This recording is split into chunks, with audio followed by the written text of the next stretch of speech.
Well, hello there. Thanks for joining me today. It's going to be a great show. Going to be talking about the Middle East, my favorite territory. How did the white demons get in there?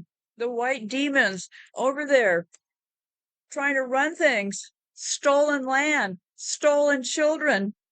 But before I get going, they're having a big rally this weekend in Washington, D.C. Yay, yay, yay. You can go and listen to RFK Jr. talk in purpose. He is going to fix the FDA. When he gets in office with Trump, he's going to fix it all. It's only a short time. They're going to restore the republic.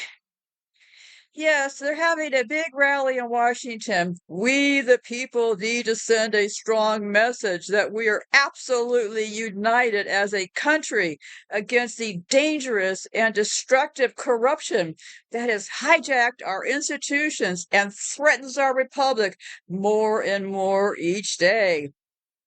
At the event, we will strengthen our resolve to overcome this rampant corruption and unite as a nation around the 8 pillars of our movement.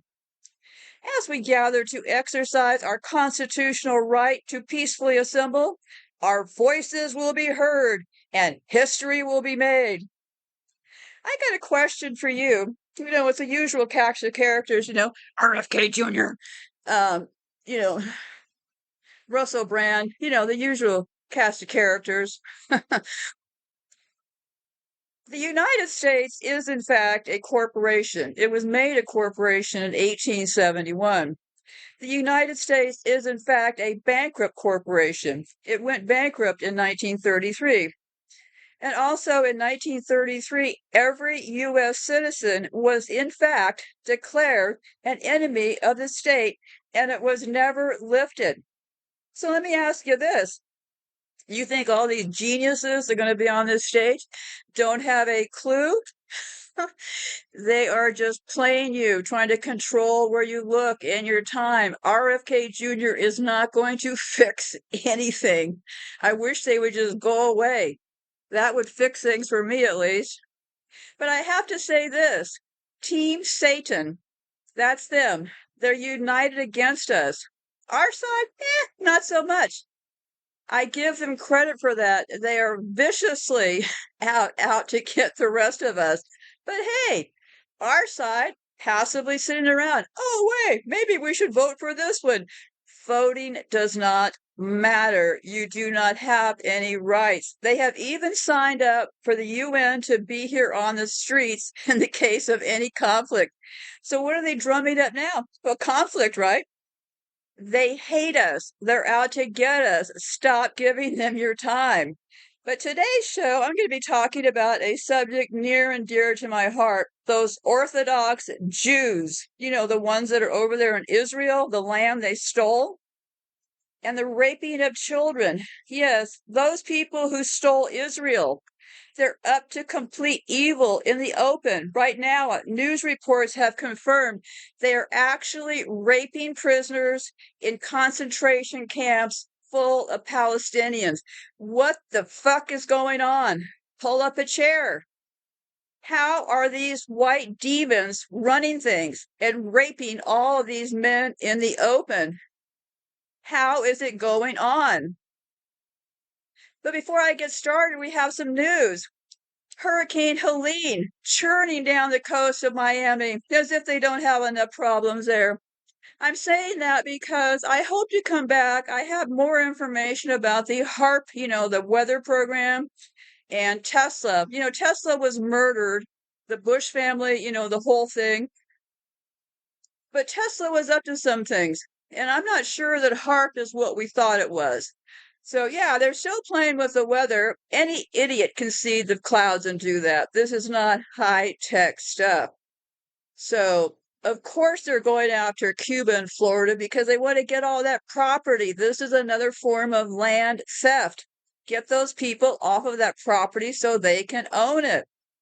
If they need to do a hurricane to move them, well, come up with a hurricane. But today, that's not my point. I'm going to be talking about the Jews in the Middle East. Let's keep in mind, during the Ottoman Empire, when that was boiling down. They had World War I. World War I. Huh. What started that? Huh. Right after that, what'd they do? Well, they went into the Middle East. They broke up all of your borders. They rearranged all of your languages, and they put in new rulers. That's what they did to the Middle East around the time of the Ottoman Empire. I've covered all of this. They moved in and took over that territory. I used to always wonder, gee, why do all the flags in the Middle East kind of look the same? Well, because when they took over, they designed all of your flags. And I'd like to make one thing perfectly clear. We are actually white Negroes. The rulers who I am talking about today, I call them white demons.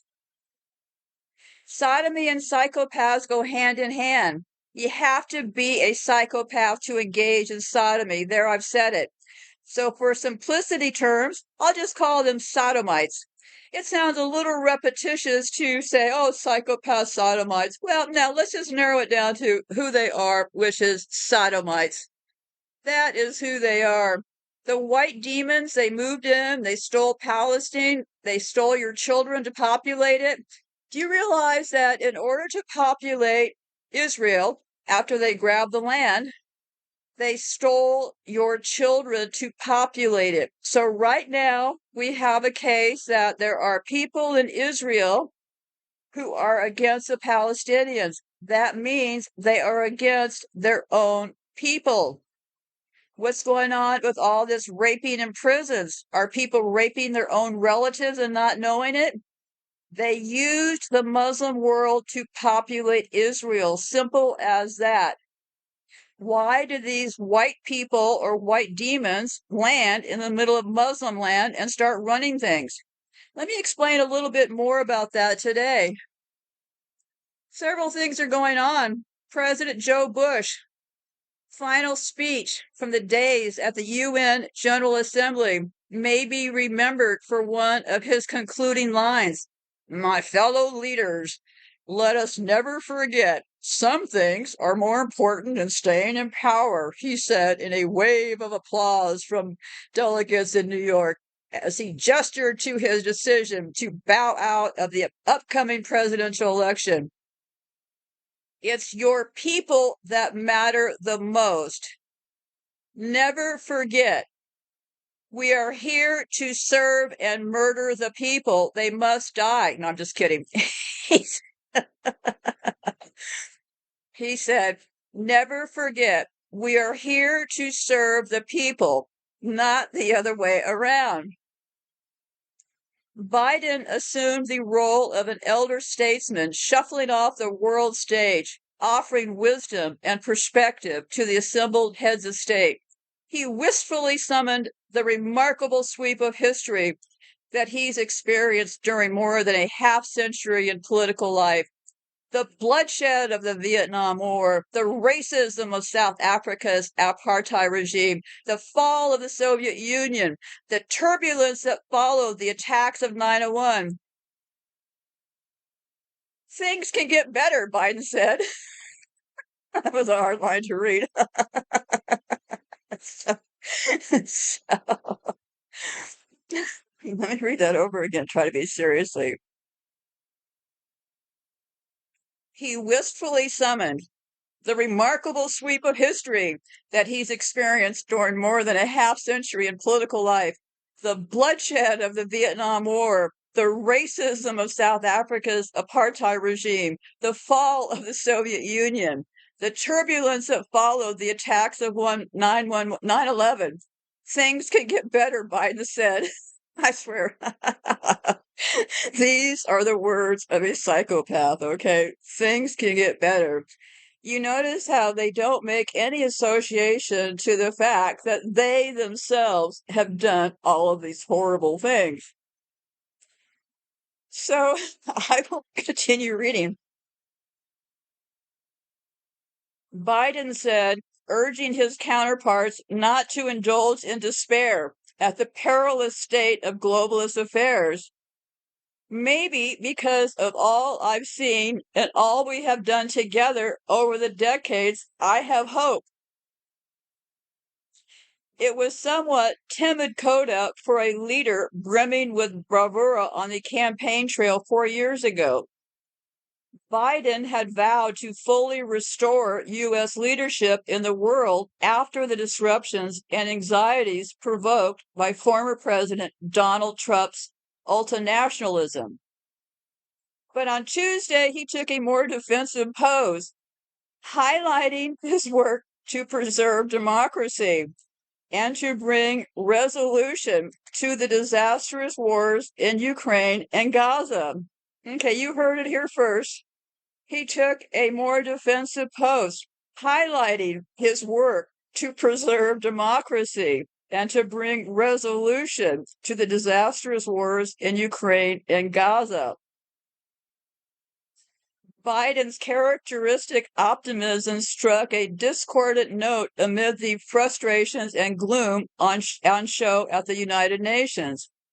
The tone was set at the start of the day by Secretary Antonio Guterres, who lamented the absence of the guardrails and the red lines that existed during the Cold War and were supposedly maintained by the United States and the Soviet Union, even at the darkest moments in history. The present day may be more volatile, the UN chief suggested, as states and rogue actors break international law with growing impunity. Now, this line really got me, okay?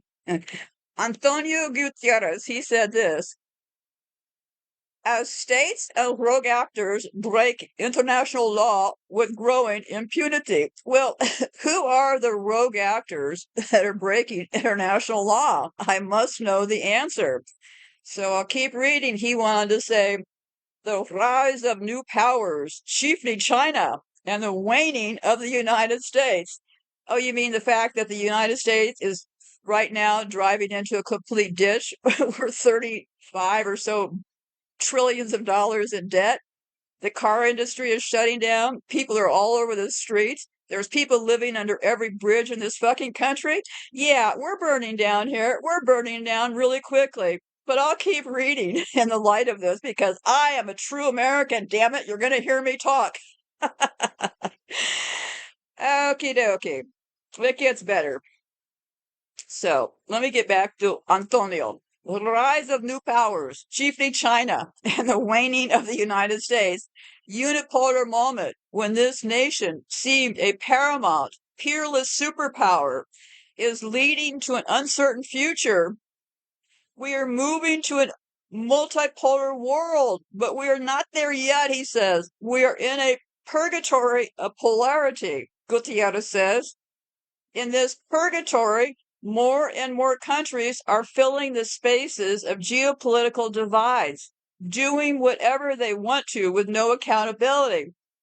Gee, I would have sworn that Gutierrez was talking about the United Nations, who is actually doing that, is doing whatever they want with no accountability. But I digress. Let me keep reading. Though his aides and allies would argue otherwise, Biden has spent his single term in office stumbling through the purgatory. He started his presidency with grandiose visions of leading democracies against the world's autocracies. He may exit office in January in a more morally compromised place. He limply evoked his strategy for the Middle East to the oil-rich rulers of Saudi Arabia after declaring that he would make the kingdom a pariah for its grim human rights record. Well, the fact is that the United States has worse human records than Saudi Arabia. As a matter of fact, the United States imprisons more people than China. So when we're talking out of both sides of our mouths, let's try to keep the facts straight. So let me get back to this wonderful article. So Biden simply evoked his strategy for the Middle East to the oil-rich rulers of Saudi Arabia after declaring that he would make the kingdom a pariah for its grim human rights record. He is seen by some foreign officials and domestic opponents as the hapless enabler of the Taliban takeover in Afghanistan, and by a separate set of critics as the known enabler of Israel's devastation of Gaza and a rapidly expanding war in Lebanon. Biden can point, as he did on Tuesday, to the relative success of his administration's efforts to rally Western support for Ukraine, coordinating a robust response with European partners to the Russian invasion and reinvigorating the transatlantic alliance. Well, I don't know about blowing up the pipeline to Germany. That doesn't sound to me like reinvigorating the relationships with Europe. I mean, the U.S. blew up the pipeline between Russia and Europe. So now Germany, of course, is going to pay greatly in the utility field, and that was done by the United States. So I'm not sure the U.S. did much good here, but I need to keep reading because I think I'm a little bit biased at this point. It's 25 years looking at these psychopaths kind of has my head a little bit biased. So I will stick to the script here. Biden officials emphasize the subtle, important diplomatic work carried out in recent years, reinforcing allies in Asia and, by extension, U.S. interests through a lattice work of strengthened partnerships and new security arrangements. On Tuesday, Biden stressed that he didn't want to see a full-scale war between Israel and Hezbollah in Lebanon and called for the war in Gaza to end. "I want the war in Gaza to end," he whispered. "I want it to end. Make it end." So let's get this line straight. On Tuesday, and today's Wednesday, I think it was this week or last week, Biden stressed that he did not want to see a full-scale war between Israel and Hezbollah in Lebanon, and he called for the war in Gaza to end. Innocent civilians in Gaza are also going through hell. Thousands and thousands killed, including aid workers, he said. Too many families dislocated, crowding into tents, facing a dire humanitarian situation. They didn't ask for this war. Hamas started it, damn it. I tell you, Hamas started, not the USA. Repeat that over and over and over again. Hamas started, not the USA. So, Hamas, Hezbollah. Let's take a look at who we're talking about here, right? I think I pasted this article twice. Let me keep scrolling along here. So then some of the people had comments at this little UN gathering. And then I'll get to Hezbollah and all these people in a second here. You got to be careful when you start talking about people who's on what side. And you have to be extremely careful if you're going to join in the fight. Make sure you're on the right fucking team is what I'm suggesting here, okay? So these were some comments after he said, they didn't ask for this war. Hamas started it. Yeah, and the U.S. has just been helpless to do anything about it, right? Just helpless to stop Netanyahu. Never trust a person whose name is Yahoo. Okay, so let's get back to other speakers at the dais of the General Assembly were notably unimpressed by Biden's leadership. Those who appear to be working for a ceasefire on stage continue to send weapons and ammunition to Israel in the background, enabling it to continue its massacre, says Turkish President Erdogan, said a clear jab at the White House and some European governments. Well, I got news for you, Erdogan, dear Turkish president. The ammunition and weapons being sent to Israel are not in the background. They are in the open. So let's continue. The Israeli government's assault has resulted in one of the fastest death rates in recent conflicts, one of the fastest rates of starvation caused by war, the largest cohort of child amputees at unprecedented levels of destruction, said Jordan's King Abdul. He said, "The world is watching, and history will judge us by the courage we show," he added in another veiled criticism of Western leaders. "It is not enough, just the future that will hold us accountable. So will the people of here and now." To that end, South African President Cyril Ramaphosa justified his government's decision to press genocide charges against Israel at the International Court of Justice and the support of numerous other countries, but also the direct opposition of the United States. "We South Africans know what apartheid looks like. We lived through it. We suffered and died under it," Ramaphosa said, nodding to the assemblage of human rights groups about the condition of Palestinians living in the occupied territories without many of the same rights as their Israeli neighbors. "We will not remain silent and watch as apartheid is perpetrated against others," Brazilian President Luiz Lula said. He also decried the war in Gaza while touting the need for Russia and Ukraine to settle their differences diplomatically. Lula stressed that both parties would have to compromise and that Brazil, along with China, would be happy to help negotiate a peace. It was a tacit repudiation of Biden's own insistence of indefinite support for Ukraine's resistance to Russia. At his wont, Biden turned to do an Irish poem during his UN swan song. He quoted the famous line from William Butler Yeats, "Things fall apart. The center cannot hold. More anarchy is loosened upon the world." Before saying he sees a critical distinction in our time, the center has held.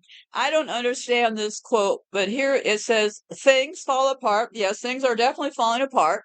The center cannot hold. Yes, kind of hard to hold when people don't have food or water. More anarchy is loosened upon the world. Yep, the United States is still running things. So I guess that's what it means. So they went on to say other statesmen aren't as sure. In a fiery speech later in the morning, leftist Colombian President Petro warned of the rise of the far-right demographies in various parts of the world, the ascent of white supremacy during the American election, the barbarism of Israel's war against Hamas, and the predations of a global oligarchy poisoning the earth and deepening social inequity. Petro invoked the American writer Ernest Hemingway, and he said, "The bells are tolling, not just for you, but for all of human life."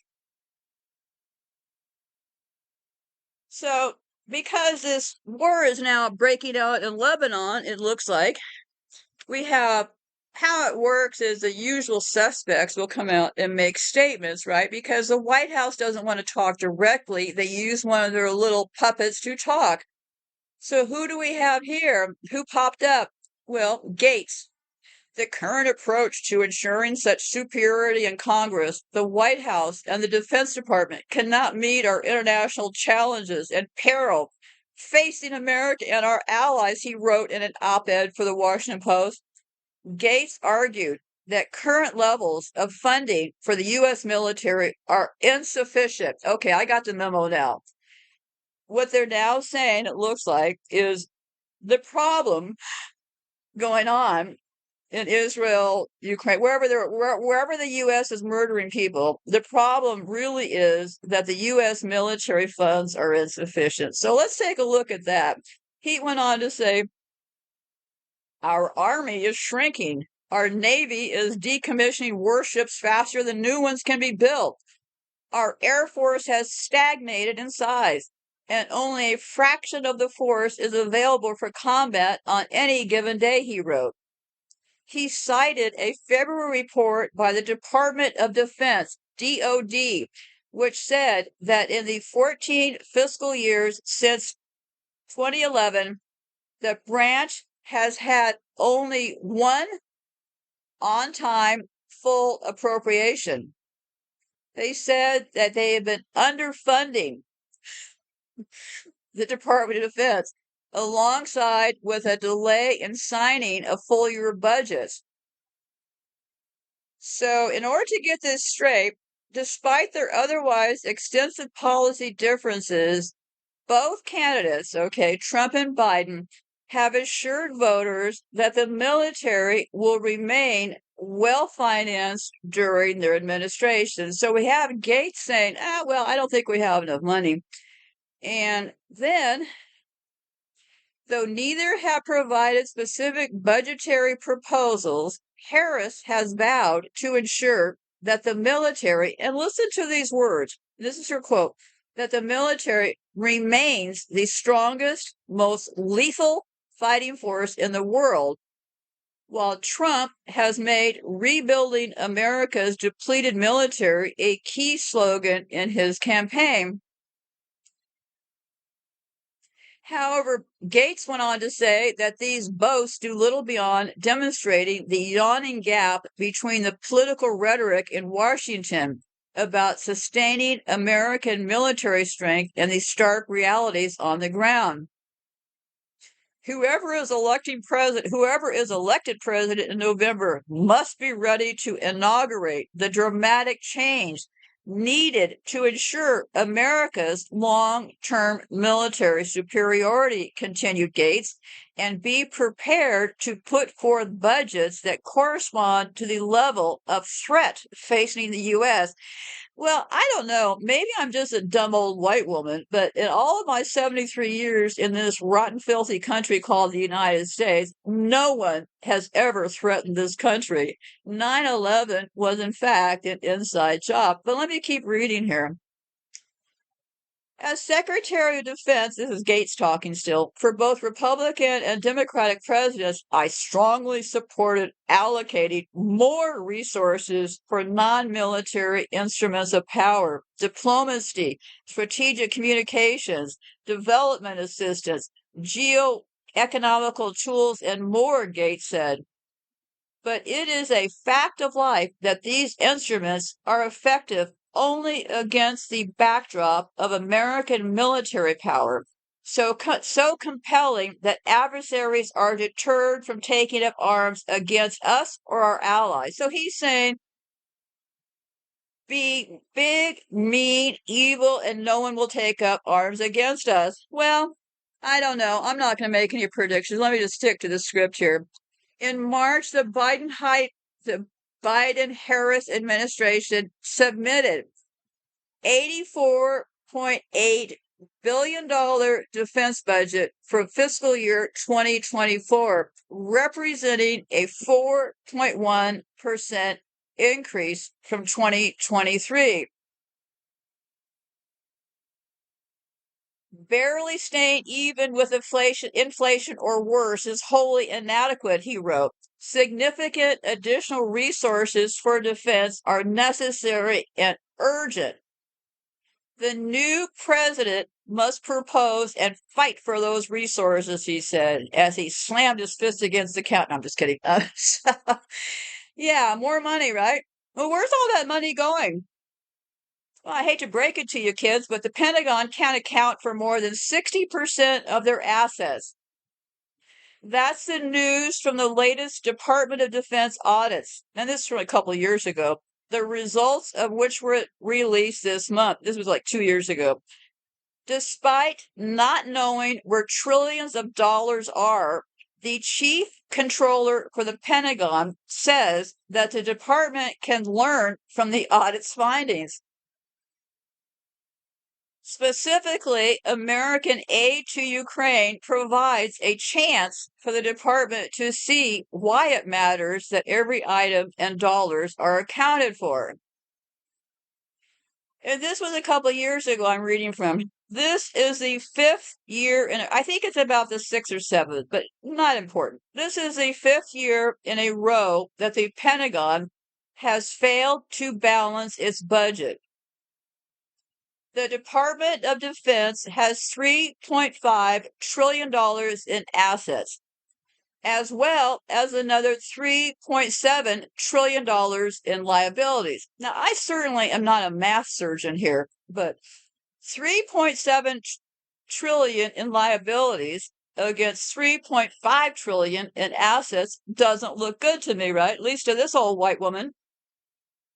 Auditors looked at 27 different military agencies, finding the majority had issues in unaccounted or lost funds and new weaknesses in the department's books.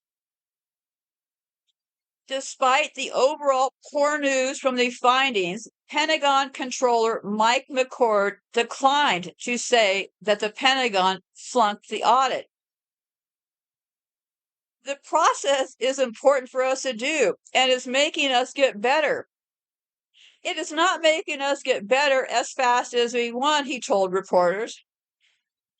Now, I got a question for you. I worked in big companies. I worked at Intel. I was one of their marketing people. I never tried this stunt personally. It sounded to me like I had to submit a budget every year to management about what the marketing activities that I was in charge of would be costing the corporation.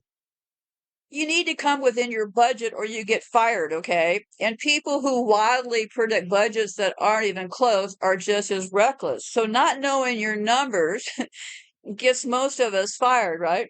I would not have had a job if I told my boss at Intel that I did not have any idea where the money went.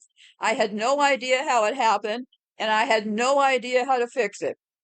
But yet, these people keep their jobs. The mandatory department-wide audit started in 2017, and we are right now in 2024. To see how the Department of Defense handles the funds and assets, which includes everything from medical benefits to the military's real estate holdings and utilities worldwide. This year's report, that was from 2017, was done by 1,600. So they blow it all. They don't know what they're doing. So then they get another huge budget to bring in a bunch of contractors. Okay. So this year's report was done by 1,600 outside auditors, compromising 27 different smaller audits. Of those, only 7 were considered clean, including military retirement funds, the U.S. Army Corps of Engineers, Civil Works, and the Defense Health Agencies. So they have given them a qualified opinion, meaning to be judged as clean after it resolves an unidentified. Okay, so the places they said were clean, they would be clean after they resolve some weaknesses. So, and the same character, McCord, last year he said that a previous established goal of a complete clean audit by 2027 might not be attainable. So they're already saying we had to hire all these people, we had to look through all the books, we're missing most of our stuff, and 2027 is not going to be any better, but give us more money. So let me keep reading. However, this year the war with Russia and Ukraine is stressing the need for better accounting within the Pentagon. The United States has sent billions of dollars in weapons and equipment to Ukraine to help its fight against Russia. McCord added, although the U.S. has not been in a kinetic conflict with a rival power, it can learn and better track weapons and assets from this war, McCord said. Oh, that's good. They're saying they're going to do better. That's always a good sign. If you screw up everything in the world, and then you claim you're going to do better, always a good sign, right? He added that, to me, the Ukraine thing is actually a very teachable moment for us on the audit. And so we've not been in a position where we've only got a few days of some critical munition left, right? McCord said. But we are now supporting a partner who is. And so when they appeal to us for help and say, I've only got a week's worth left of something, this is hypothetical. I don't want to use an exact example, but when we've only got a few weeks worth left of something, when can you get me more? I mean, that's to me a really great example of why it matters to get this sort of thing right, of counting inventory, knowing where it is and knowing when it is. The United States has sent so much ammunition to Kyiv, including 150 millimeter shells for American howitzers. That's put a drain on stockpiles. But the comptroller says that has not been an instance where promised supplies couldn't be found. Well, that is good to see. So Mr. McCord here, who can't balance a budget, is assuring us that no matter the scramble they're going through to get weapons to Ukraine, there hasn't been one instance they couldn't do it.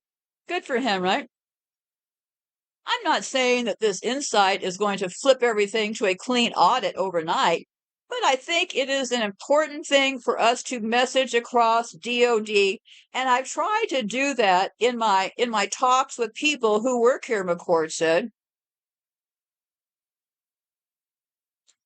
So what are they doing over there at the DOD that's keeping so fucking busy? Well, in an investigation by the National Criminal Justice Training Program, it concluded that the U.S. Department of Defense is one of the top networks for peer-to-peer sharing of pornographic images of children. Did you hear me right?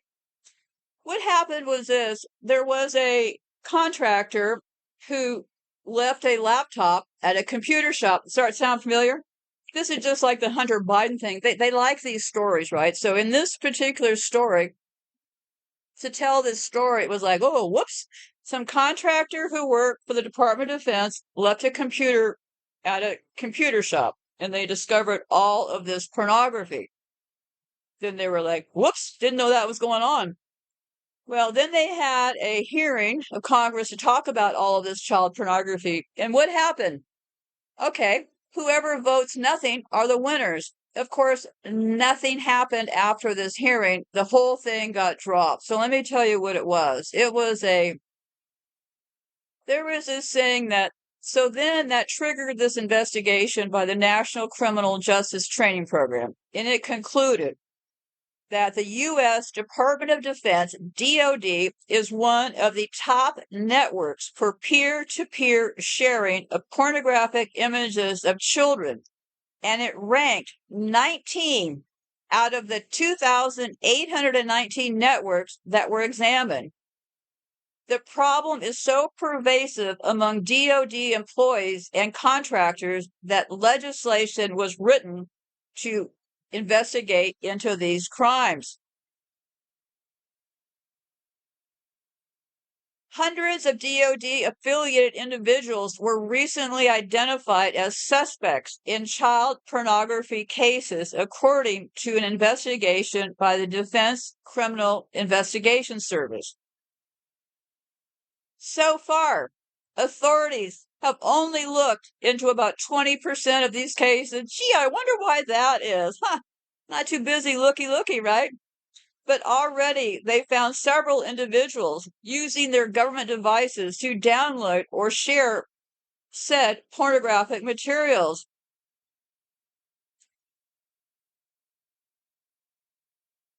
So, looks to me like, let me see here. Yeah, so it looks to me like the Department of Defense has a child pornography issue, right? Good old DOD, the people that can't balance their budgets. Maybe if they get off those computers and stop looking at children and compromising situations on those government employees that taxpayers are paying for, maybe they could balance their budget, right? Maybe they could balance their budget. Sodomites run the world. You think I'm joking? So, what are we looking at here? Well,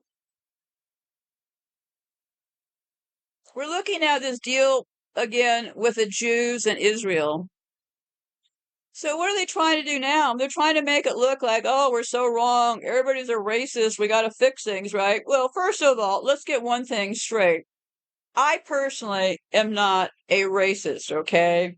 This is all a big trick. Go listen to my show about the white Negro business, okay?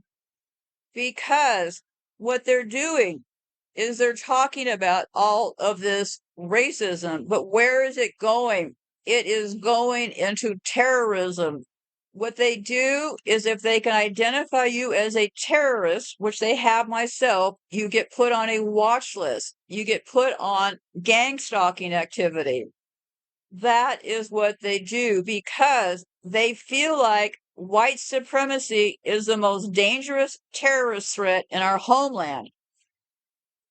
So now they're starting to see terrorism and anti-white people everywhere, right? Acting like, oh, all we wanted to do was support the black people. It is all just a trick because otherwise they can't go out and make changes, right? So,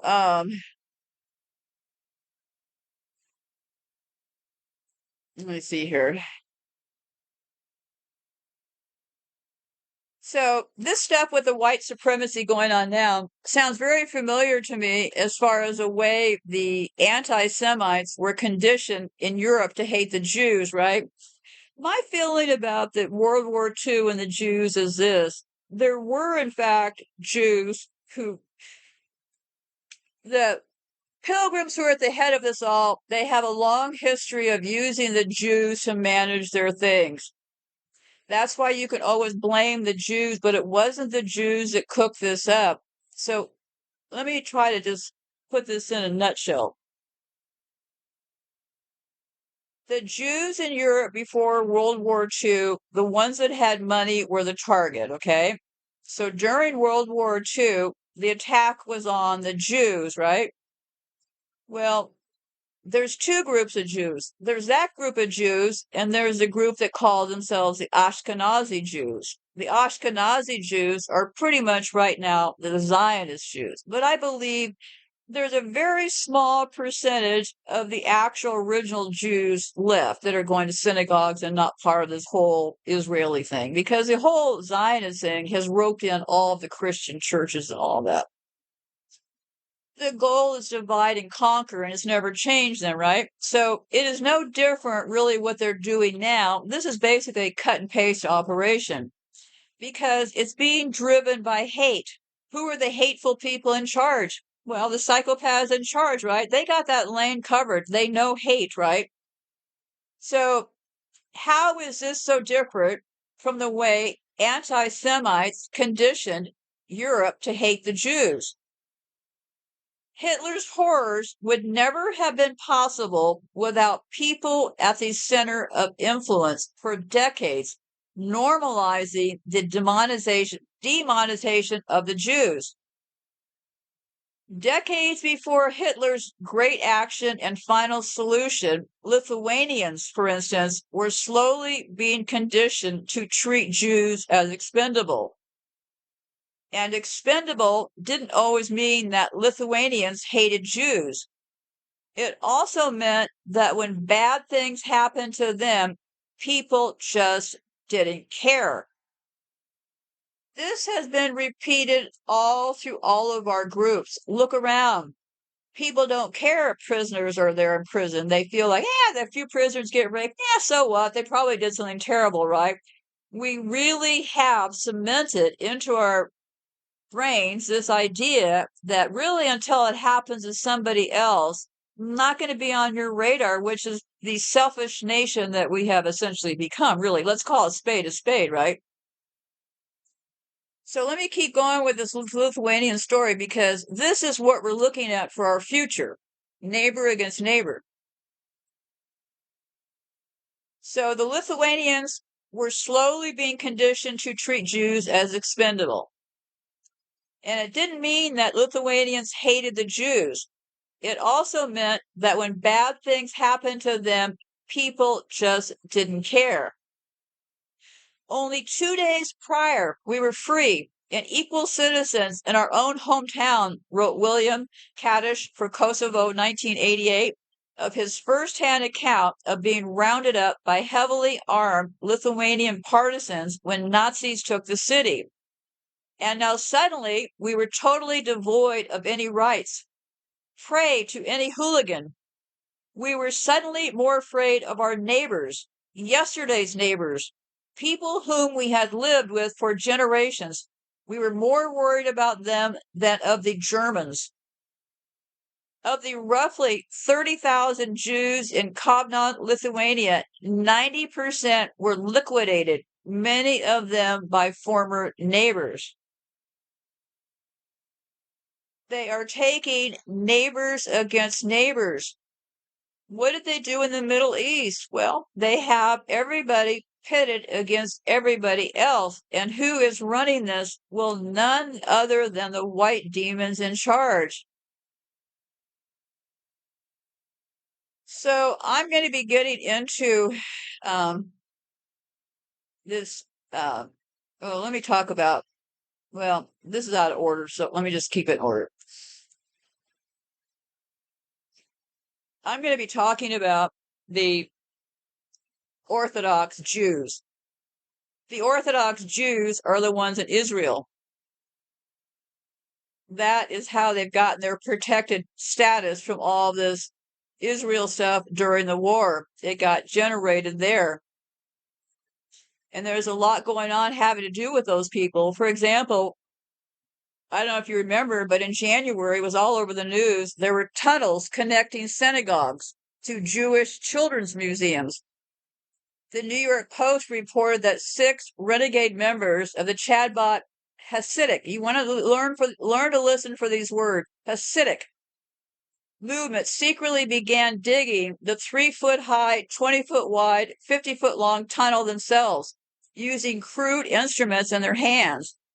They stuffed the dirt into their pockets so that their work wouldn't be detected by the sect's leaders and wider community. A source in the Orthodox community told the Post.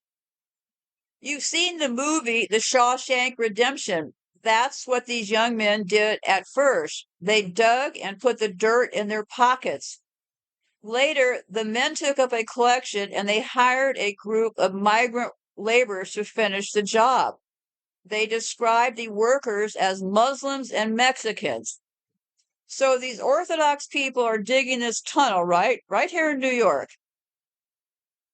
They made the workers live in an abandoned building that contained a men's ritual bath near the world headquarters. Where was this tunnel going? Well, the tunnel, as it turns out, was going up to the Children's Jewish Museum. So I don't know, what's the goal? You're stealing children out of the museum, shuffling them through the tunnel down over to your Orthodox Jewish place? Probably. I found another tunnel this week, Playboy Mansion. He had a tunnel at the Playboy Mansion, which evidently led to the home where P. Diddy is right now.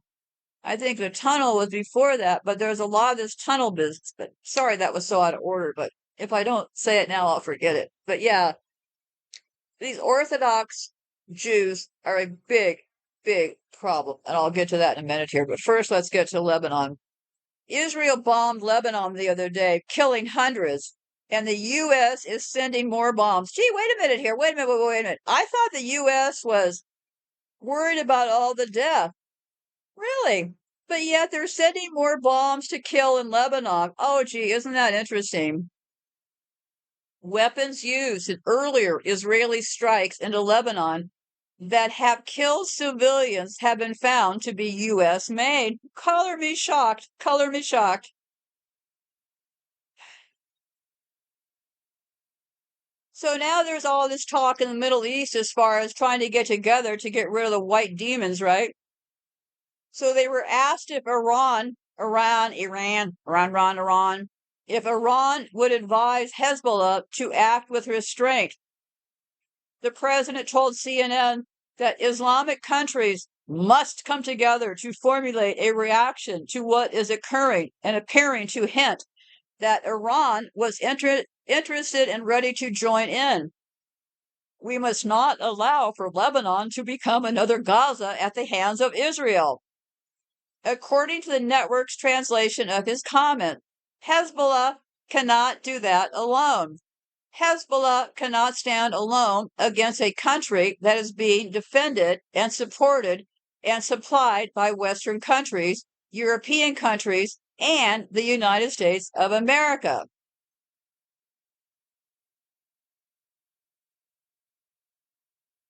Jake Sullivan, the White House National Security Advisor, separately 2 days ago said that since Hamas, the attack on Israel, where fears have spiked that a broader regional conflict could break out with Iran. Well, gee, it sounds to me like it's almost a fait accompli, right?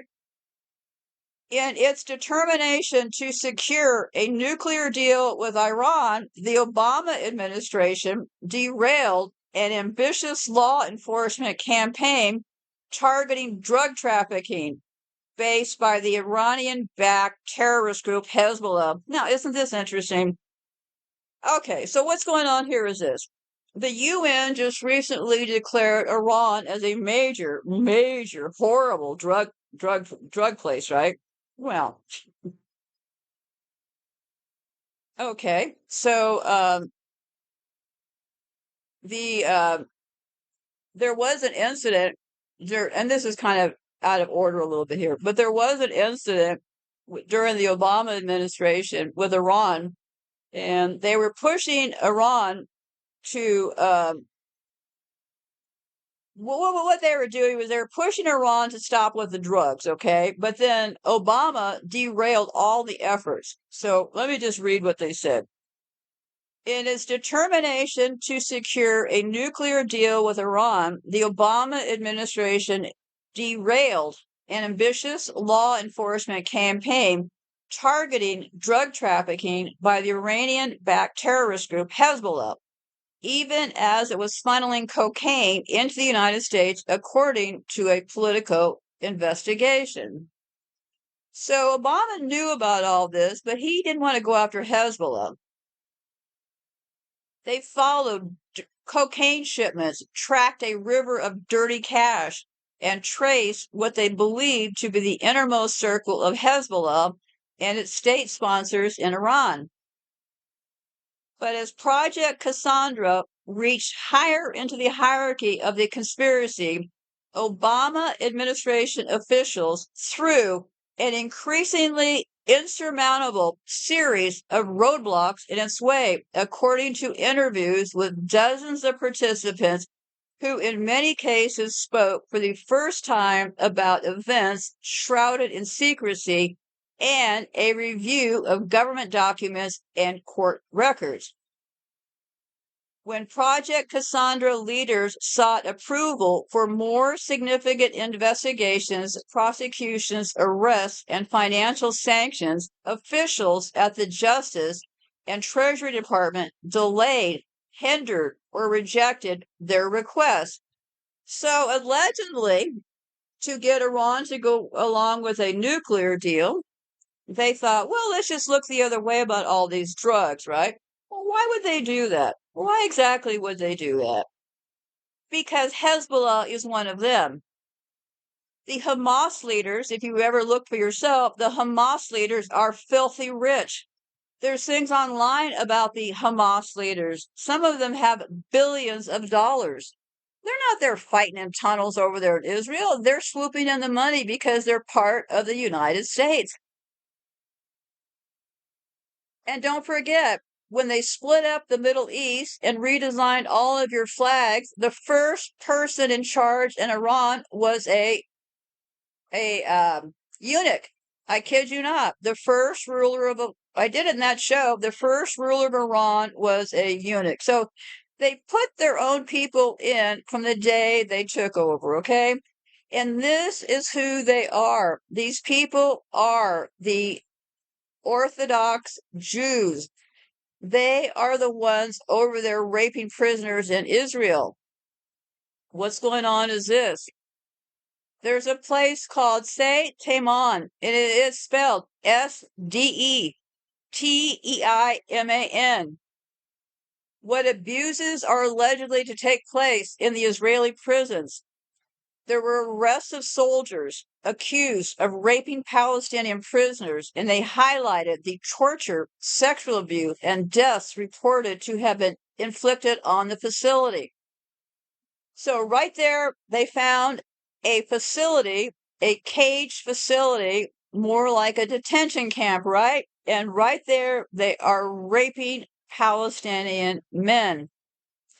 Behind the walls of Sde Teiman, the shadowy goon squad known as Force 100 has been tasked with restoring Zionist machoism by revenge raping defenseless Palestinian men kidnapped from Gaza. All prisoners are terrorists in their minds, therefore anything is permissible. Do these people really hear themselves speak? What kind of man says, I have the right to go over there and anally rape and be a sodomite against any man that I want? Really? They're saying that in the open, that they have the right to anally rape and sodomize Palestinians. And these are being led by the Orthodox. The Orthodox Jews are the ones leading this, okay? So what happened was the Force 100, they had arrested some people that was going on because on Monday, Israel was rocked by a series of videos showing soldiers from an IDF unit called Force 100 being arrested for the alleged abuse of captured Hamas terrorists. Prior to the incident, the unit had received little public exposure since the beginning of the war, despite the soldiers' claims that they had been serving in reserve duty for 9 consecutive months. Force 100 was founded in the early 1990s as the events of the First Intifada brought overwhelming number of security prisoners into the Israeli prison system. The large ratio of prisoners to guards, coupled with the heightened tensions at the time, made it necessary for the IDF prison system to maintain a quick response that would be trained in the complexities of combat within a prison facility and the high-pressure tasks faced by the guards, including riot control, hostage rescue, protecting official touring prisons, and recovering escapees. Force 100 soldiers go through combat infantry training as well as prison guard training, supplemented by certification on a wide variety of less lethal equipments used for things. It is generally considered the military parallel to the Israel prison system's Masada unit. The unit took part in prison security operations and prisoner exchanges until 2006, at which point it was discontinued. With the October 7th massacre, the IDF reactivated it to help control the large number of Hamas personnel taken prisoner by Israeli forces, both within Israeli territory and during the invasion of Gaza. The force was assigned originally to guard the facility at Sde Teiman Air Base where the terrorists were kept, and since then has also been tasked with bringing them for Israeli security agency interrogation and transferring them to other prisoners to prevent overcrowding. As Israel has recently been releasing many Gazan prisoners deemed not to pose a threat or have any valuable intelligence, the ones left for Force 100 to guard are some of the most dangerous terrorists Israel has captured so far, or so they say.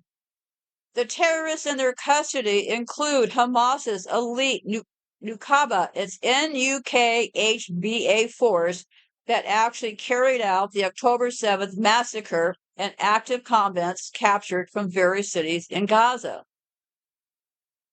Force 100 is under the command of the military police corps, the same corps as the investigative unit. Not surprising and predicted, the world is discovering the optics of a large-scale prisoner abuse in Israeli detention centers. This is exposing the psychological sickness emanating from the heart of Jewish Israeli society. It's been confirmed they now include electric shocks, amputations due to bad conditions, severe beatings, surgery without anesthesia, playing loud music until inmates' ears bleed, deaths due to bad sanitary conditions, systematic torture and sexual abuse.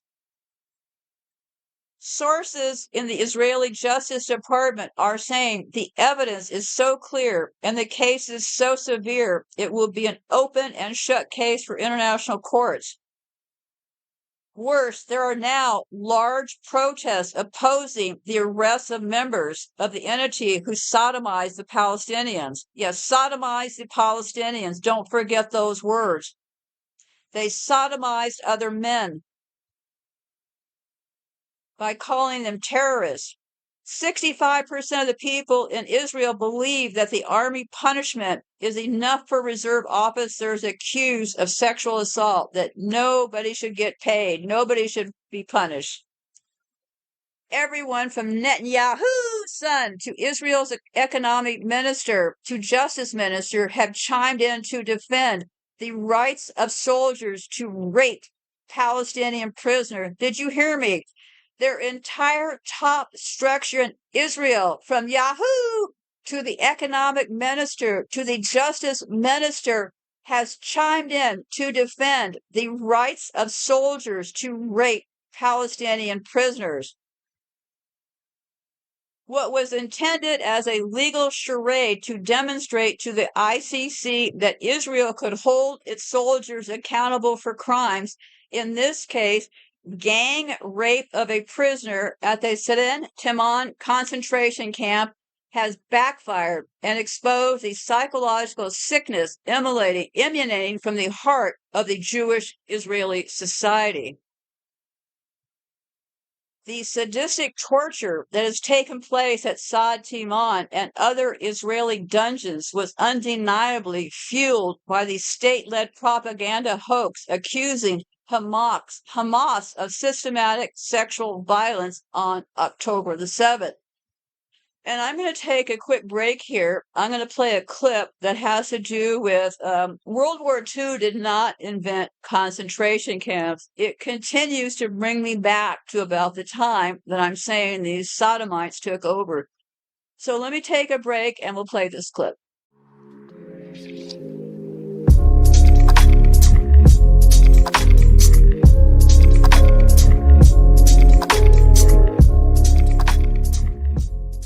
We're all familiar with the haunting images of the concentration camps of World War II.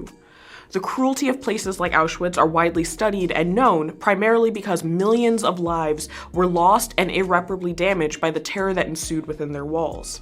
This could also be because of a predisposition in Western cultures to only focus on the events and history of places in the West. But the history of concentration camps extends back to the late 19th century when two inventions, barbed wire and the automatic rifle, made it possible for small numbers of guards to control large populations.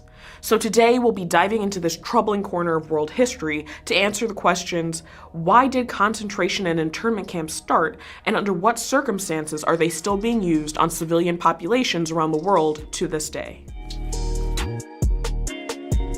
In 1895, long before the battles of World War I and World War II, the then Spanish Governor-General of Cuba, Arsenio Martinez Campos, introduced a new term to the realm of modern warfare: reconcentración. In an article for Smithsonian Magazine, journalist Andrea Pitzer details Campos' letter to the Spanish Prime Minister, in which she expressed concern that the fighting from local rebel forces would never cease as long as they were getting aid from civilians.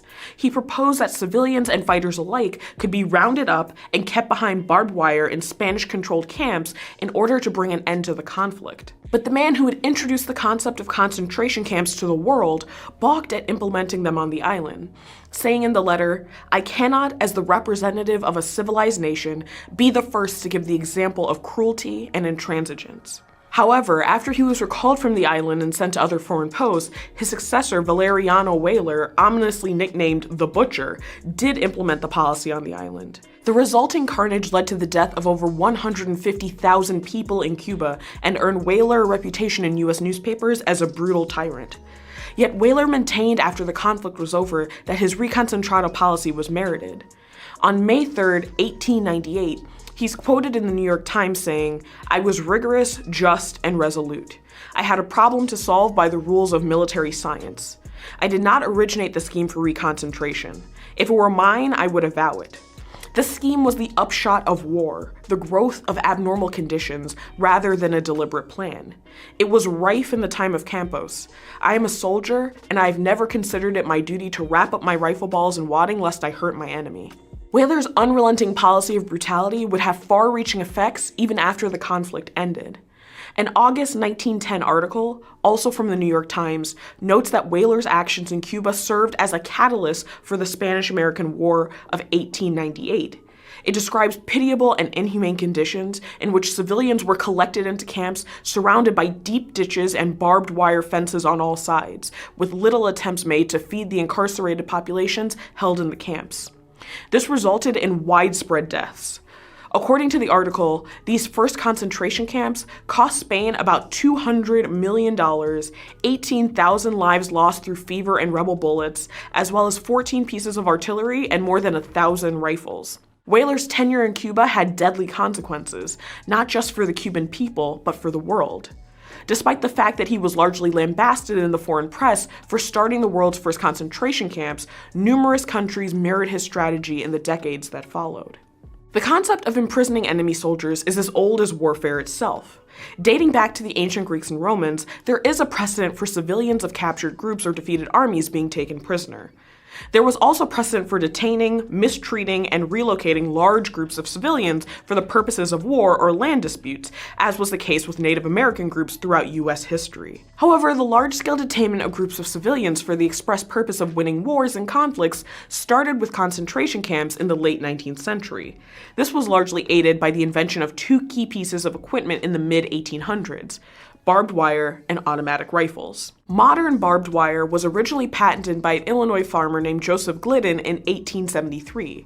Glidden's two-strand barbed wire improved on the design of a fellow Illinois farmer named Henry Rose. It was primarily created to help farmers in the Great Plains region keep grazing cattle and sheep in check.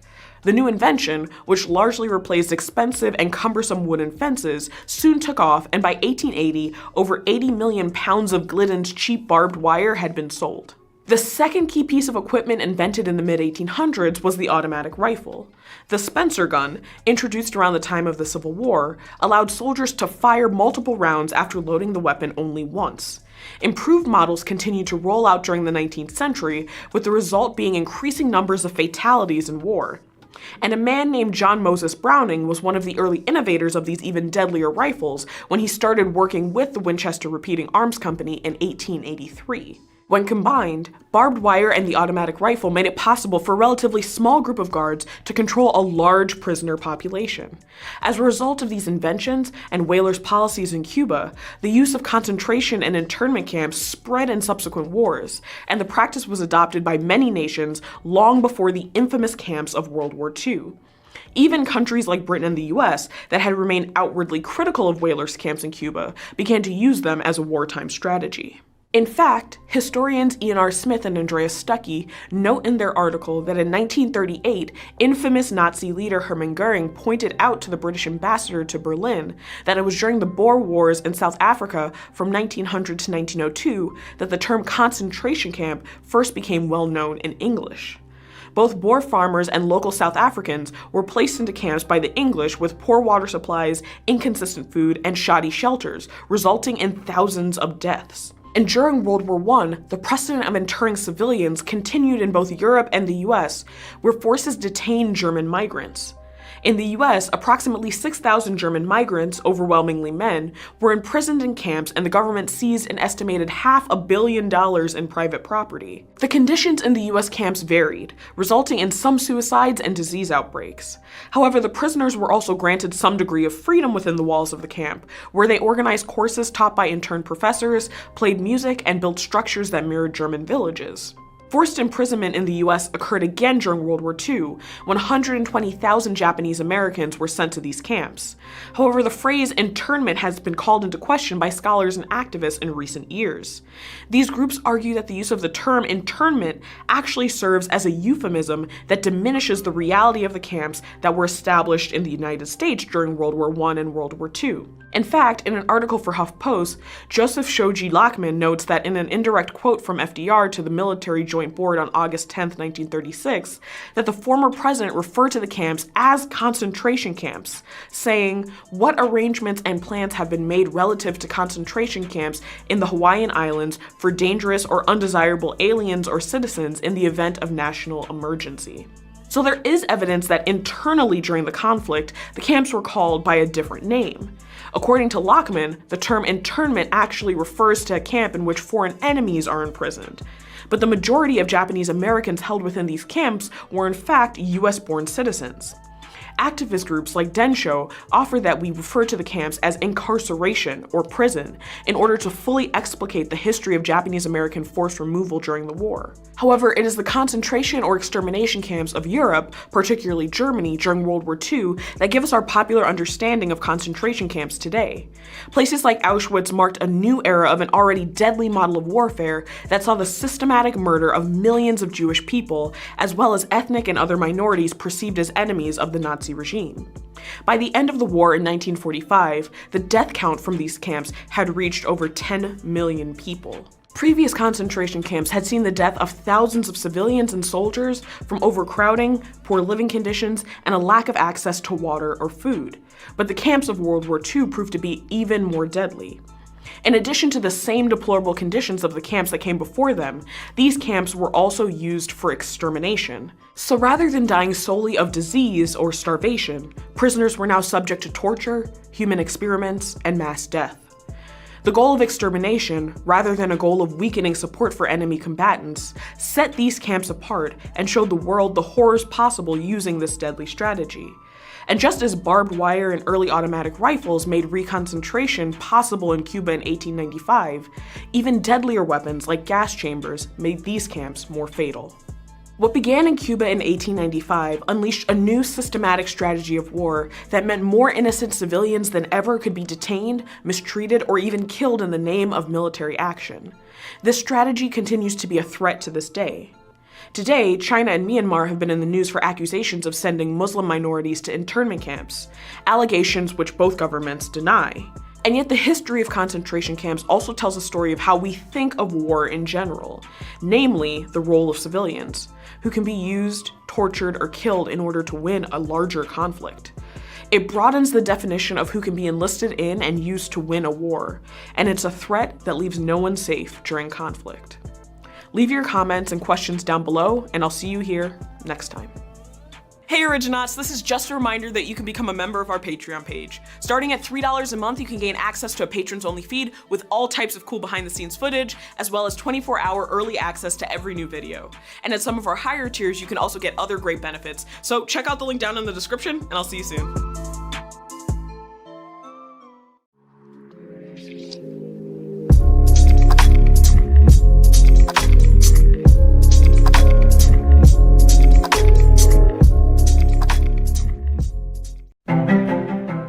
This is the Talmud. 63 tractates, 523 chapters, 2 million words. After the Bible, the Talmud is the most important work of Jewish literature and has defined Jewish learning for centuries. From the outside, the Talmud looks like a book, albeit a rather formidable book, but from the inside, it looks more like this. Why is it so complicated? To decipher the Talmudic daf, or folio page, we first need to understand what the Talmud is, how it came to be created, and what a volume of Talmud contains. A volume of Talmud is not a book. It's a library of books.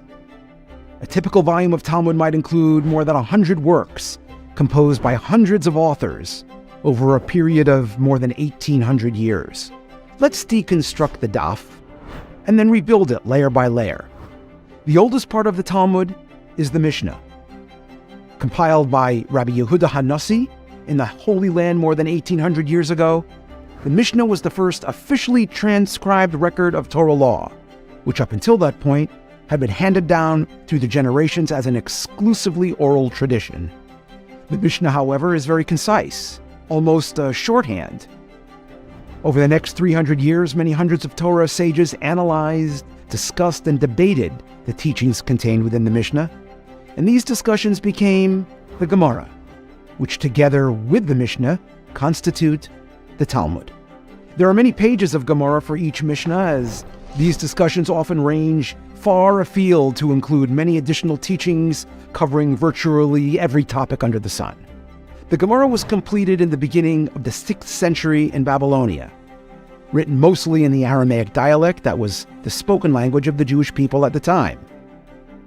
Studying the Talmud is a challenging task. It requires knowledge of its often obscure terminology, being familiar with the many references to parallel Talmudic teachings, and an ability to follow the complex, multi-tiered arguments presented in its discussions.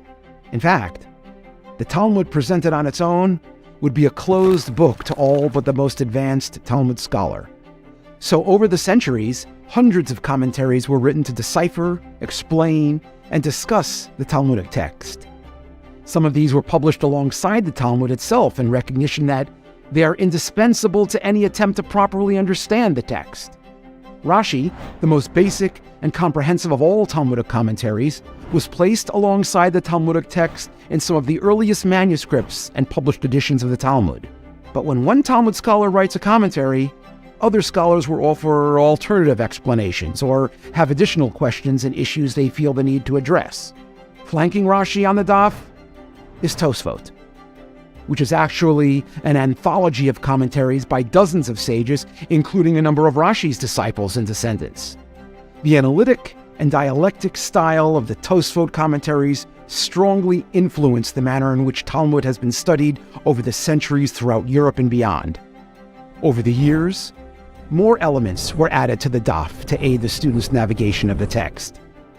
But there's a limit to how many commentaries a page can hold, even an oversized folio page of Talmud. So other major commentaries were added to the back pages of each tractate for ready reference, and many, many more. In addition, many more commentaries on the Talmud were published and continue to be published each year in separate volumes.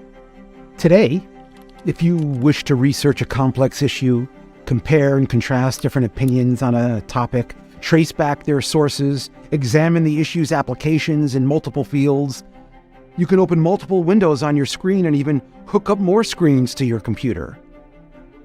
But centuries before Windows 1.0, centuries before electronic information technologies, Jews committed to exploring the multi-chambered laboratory of wisdom called the Talmud had already invented the original hypertext, the daf.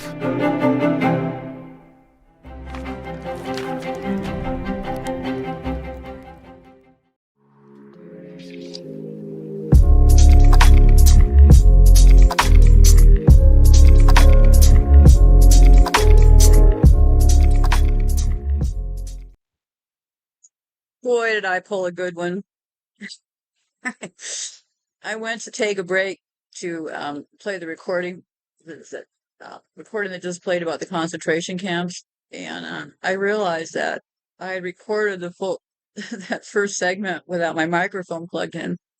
So if you've complained in the past about my audio quality, well, welcome to my world. I just recorded the first part using my lousy speaker on my laptop. So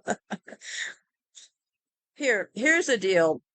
Audio has been a problem with me, okay? I don't get much support It's just me. I'm an old woman. I'm dying of radiation poisoning and lung cancer from what they're doing in my home right now. So I'm doing the best that I can. But yeah, that one really took the cake. I went to unplug and I thought, oh God, I didn't even plug in the microphone. Radiation does some really nutty things to your brain. So anyway, so let me get going back here. So, okay, so where were we? Let me see. We're back at them sodomizing uh, prisoners, right? And their right to do it. Whose right is that? Well, it's the Orthodox people. I mean, I'm getting there. Don't worry, I'm getting there. Legacy Western outlets like the New York Times, BBC, The Guardian, along with the voice of Israel's enlightened public, Haaretz, legitimize the hoax and have refused to retract or even correct reports that were comprehensively debunked about the, deal with Hamas. Thus, due to the common Jewish-Israeli, Hamas militants not only violated so they say that according to the common Jewish-Israeli, Hamas militants not only violated hundreds of women before butchering them for pleasure, they cruelly emasculated the Israeli men who supposedly conquered the land. So I guess that's their reasoning for this. Well, I don't really know. Maybe it's because I'm not a psychopath, but I don't really know. When you're sodomizing people against their will and all this kind of horror going on, electrocuting them, ripping off their arms or legs, I'm not really sure that trying to justify your reaction is the right thing to say, right? It's like saying, well, I murdered all those people, but it wasn't my fault, right? Okay, so, um,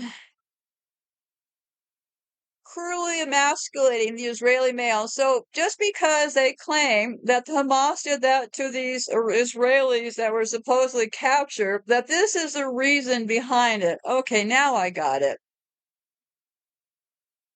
It's that all prisoners are terrorists in their minds. Therefore, anything is permissible. A member of the Knesset from the ruling, this is the ruling party, which you should watch out for. It's the Likud, Likud party.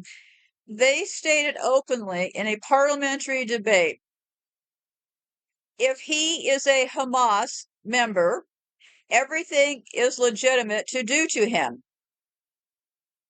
Okay.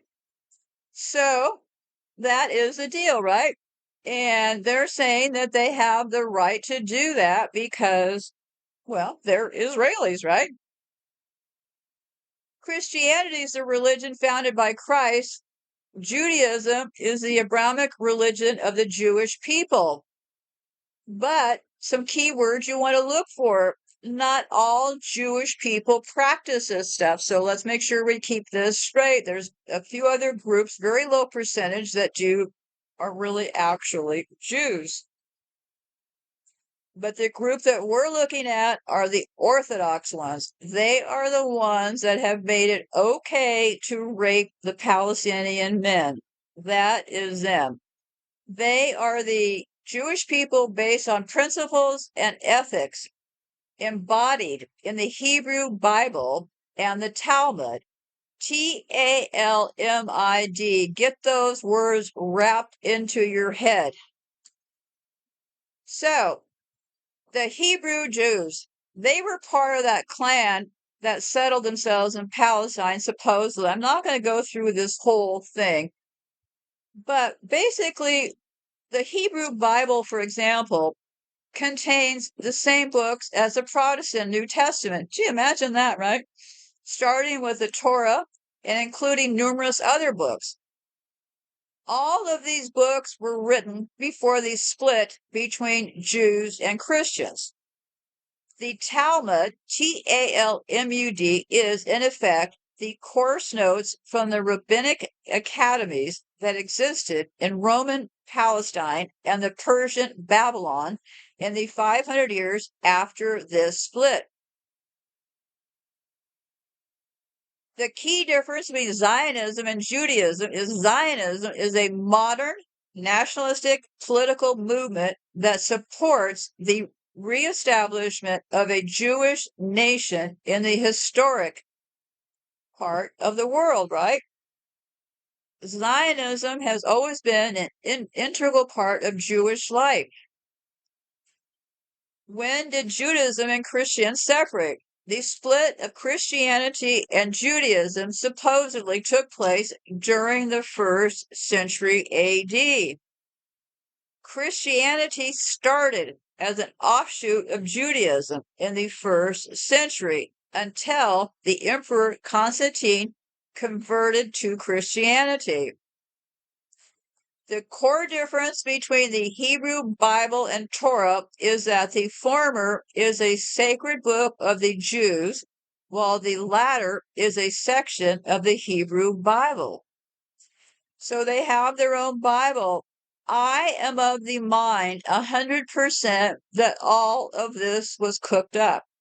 This whole Bible thing, I believe we're on a massive game board. It's been going on for the last couple of 100 years. They want to show us the Matrix, but we're really in a cheap version. The psychopaths took over about 200 years ago, and they wrote up all of these Bibles and stuff in order to control us. They developed the sins. They developed all that stuff, but I'm not going to go on a rampage over that right now, but you can believe all you want about the Bible. I personally do not believe any of it. I believe it was all concocted as a way to control their own narrative. So, because they really started off around that time, around the Ottomans, right? That was when they really got all this stuff going. And then during World War II, I believe they used that as an opportunity to build up their war chest, steal all that money from those Jews that were there that actually had the money. I did a show about all those trains that were running straight out of Europe right into Switzerland, right? They came up with their own rules, right? Let me tell you a little story. Get ready to have your stomach turn. On a visit to Jerusalem in 2005, Rabbi Rosenberg entered into a mikvah, which is a mikvah, in one of the holiest neighborhoods in the city, Mea Shemin. I opened a door that entered into a shviz, he told me. Vapors everywhere. I can barely see. My eyes adjust, and I see an old man, my age, long white beard, a holy-looking man, sitting in the vapors. On his lap, facing away from him, is a boy, maybe 7 years old, and the man is having anal sex with this boy. Rabbi Rosenberg paused, gathered himself, and went on. This boy was speared on the man like an animal, like a pig, and the boy was saying nothing, but on his face, fear. The old man looked at me without any fear, as if this was common practice. He didn't stop. I was so angry. I confronted him. He removed the boy from his penis, and I took the boy aside. I told this man, it's a sin before God, Mishkavish. What are you doing to this boy's soul? You're destroying this boy. He had a sponge on a stick to clean his back, and he hit me across the face with it. How dare you interrupt me, he said. I had heard of these things for a long time, but now I had seen. The child sex abuse crisis in ultra-Orthodox Judaism, like that in the Catholic Church, has produced its share of shocking headlines in recent years. In New York and in the prominent Orthodox communities of Israel and London, allegations of child molestation and rape have been rampant. The alleged abusers are school teachers, rabbis, fathers, uncles, figures of male authority. The victims, like those of Catholic priests, are mainly boys. Rabbi Rosenberg believes around half of young males in Brooklyn's Hasidic community, the largest in the United States and one of the largest in the world, have been victims of the sexual assault perpetrated by their elders.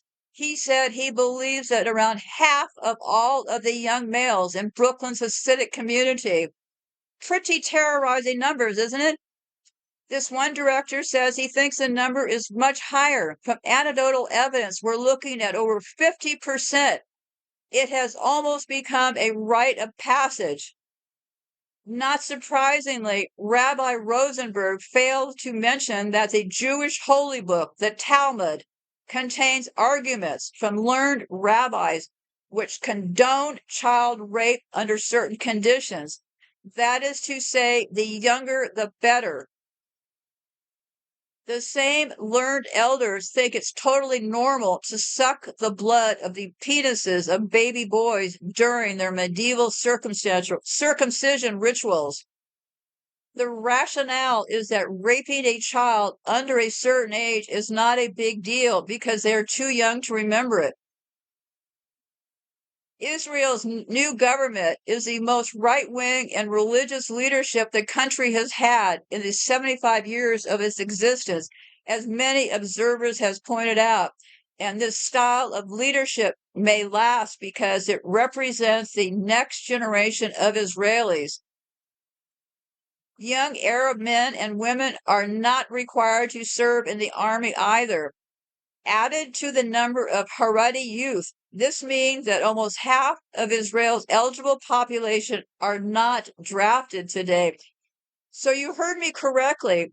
The rapists are not having to be drafted into the armed force. They get a pass. Why? Because they need that time to rape children. They don't have time to serve in the military. There's children to rape. Can't you see how this works?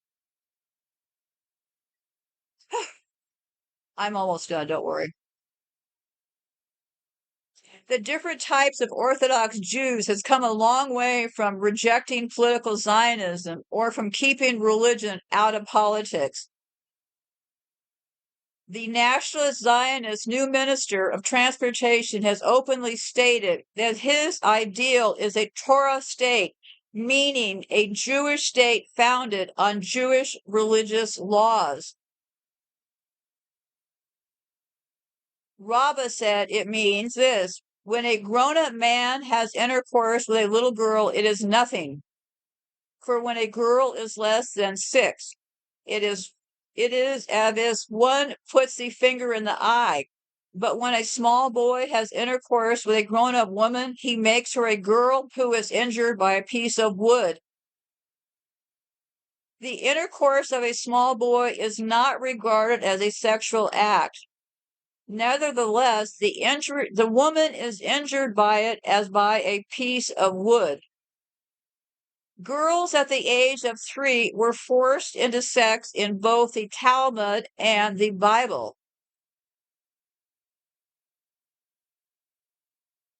The Talmud is the highest authority for modern Talmudic Judaism, which endorses pedophilia.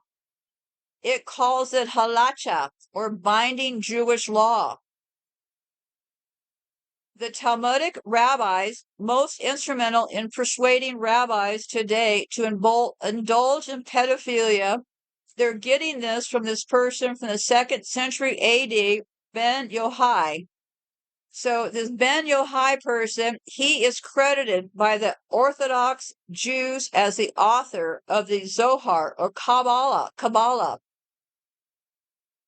So in Orthodox Jews, in Orthodox Judaism, the most ancient first, the 2nd AD rabbis, the Tanaim, are considered the most authoritative.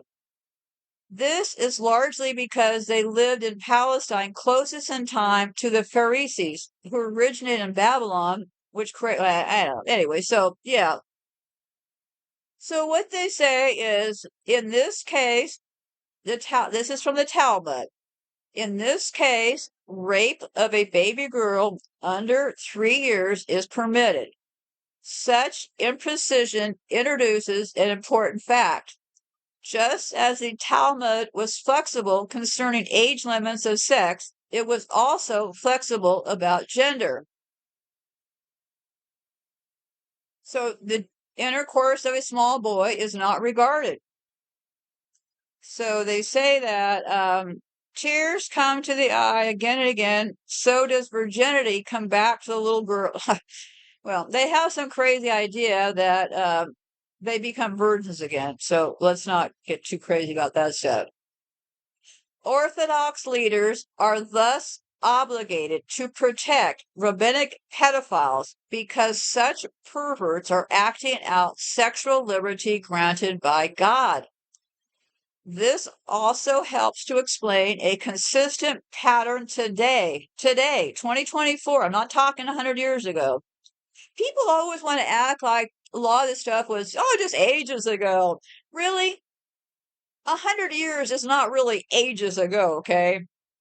So they go on to say, instead, there exists a sordid record of pedophile rabbis and yeshivas teachers being sent to other areas or safe haven in Israel. So, the Talmud's incitement of child rape is never mentioned in the Jewish population today, even by well-meaning Orthodox Jews who protest sexual abuse of 1 out of 5 Jewish children. Why the silence? They fear dominant rabbis who may well be pedophiles and protect their own. There may be many instances. So I also put some links for you to take a look at down below. There's this place called failedmessiah.com.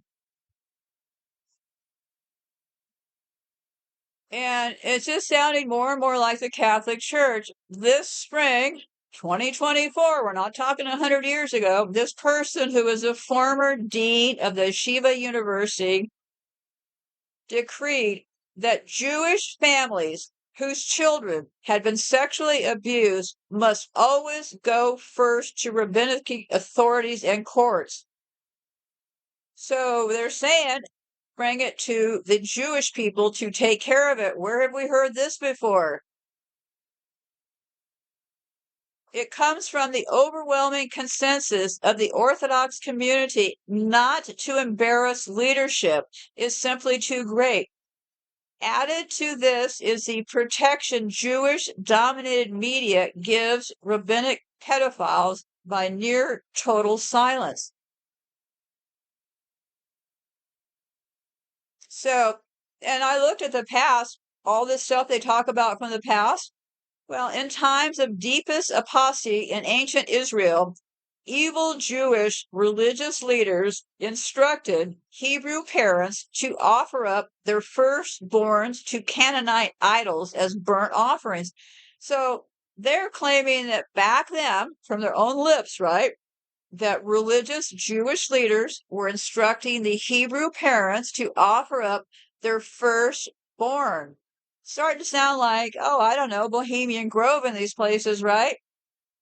Only then would God send rain and sunshine on their crops. The people, theologically illiterate, obeyed. Today, the great majority are ignorant. I don't know about any of that stuff. I don't really care. All I care about is there are people right now in the middle of Israel, white demons. Yes, white demons. I said it.